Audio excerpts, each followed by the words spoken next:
O estresse é uma reação do corpo e situações de perigo e ameaça.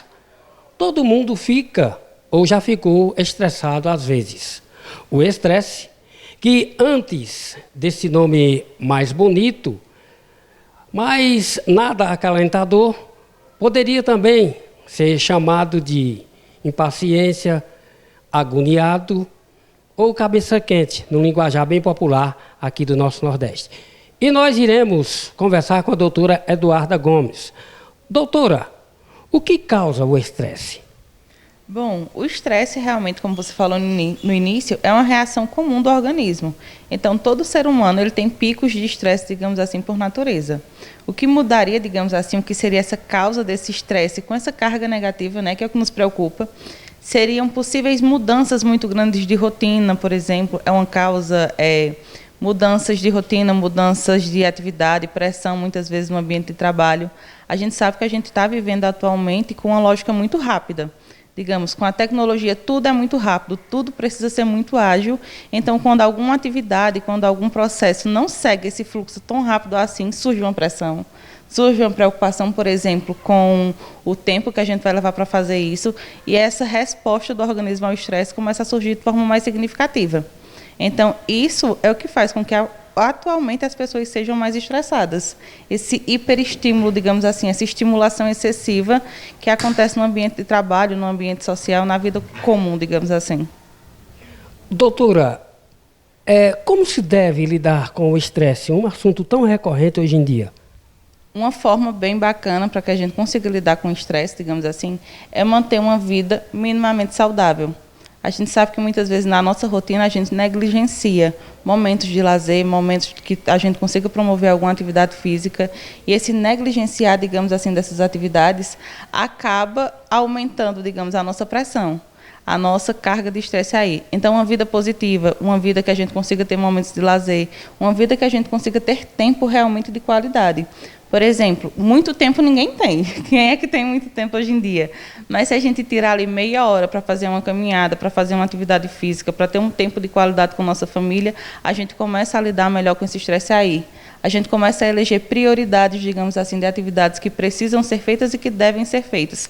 Tudo é muito urgente, mas a gente não consegue dar conta de tudo ao mesmo tempo.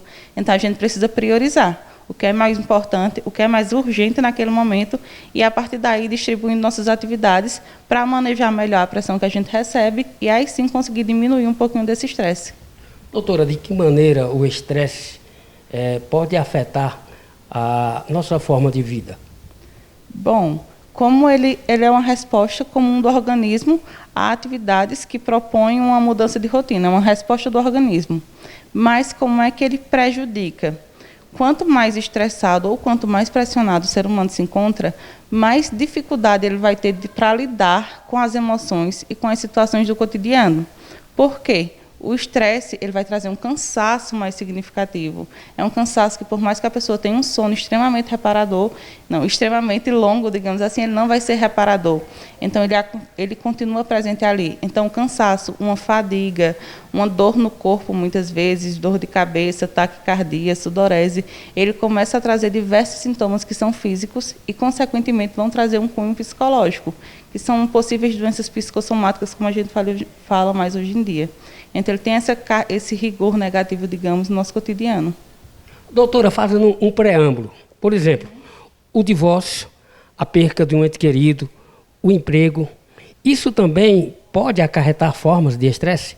Com toda certeza. Digamos que são a principal forma de acarretar. Porque um divórcio, uma mudança de emprego, uma mudança de cidade, ele traz aí para o sujeito o quê? Mudança na vida. O divórcio, ele perde, digamos, ali um vínculo que foi criado. No divórcio com um parceiro romântico ali, na mudança de emprego, ele perde uma possível renda, uma renda que é significativa, que faz parte da sua vida e que vai fazer a diferença. Então, todo tipo de mudança, o sujeito tende a entrar em um estado de desequilíbrio, digamos assim. O ser humano, ele caminha sempre buscando uma linearidade, um equilíbrio do nosso corpo, um equilíbrio da nossa mente. Então, qualquer tipo de mudança que mude nossa rotina, que nos tire desse estado de equilíbrio, vai fazer essa mudança e vai fazer com que o nosso estresse cresça a partir daí. Então, sim, no divórcio, é uma mudança completa na rotina daquela pessoa, na vida daquela família. Então, pode sim ser um momento de um pico de estresse bem elevado. Doutora, a pessoa com estresse, ele pode vir a ter que tipos comumente de problemas? Bom, o estresse inicialmente, ele vai trazer essa fadiga, esse cansaço recorrente. A longo prazo, por exemplo, ele pode desencadear picos de ansiedade, um quadro de depressão realmente. Se for um estresse que ele vem mediado através de algum trauma muito significativo, ele pode trazer um estresse pós-traumático, ele pode trazer, por exemplo, uma síndrome de burnout no ambiente de trabalho, um esgotamento realmente profissional, mental, que vai trazer um prejuízo para a vida. Doutor, o estresse crônico, ele pode vir afetar tanto a nossa personalidade como de outras pessoas? Conviver com pessoas estressadas não é fácil, digamos assim. Então, esse estresse crônico, quando o estresse realmente se torna uma doença, ele pode sim prejudicar diretamente a vida. Porque, digamos, uma pessoa estressada, comumente, ela não sabe lidar com facilidade com o outro. Então, por exemplo, estar em um ambiente que tem opiniões divergentes, que tem pensamentos divergentes, trazem um tipo de transtorno, tanto para a pessoa que tem esse estresse crônico, quanto para as pessoas que vivem com ela. A flexibilidade dessa pessoa, ela diminui de forma significativa. Então, acaba que implica diretamente na forma que ela vai se relacionar com o outro e na forma que ela vai conseguir se relacionar consigo mesmo também. Doutor Eduardo, muito obrigado por receber a equipe da TV Araripe, do programa Canal Aberto. Muito obrigado de verdade. Muito obrigada pelo convite, é sempre um prazer estar disponível, tá bom?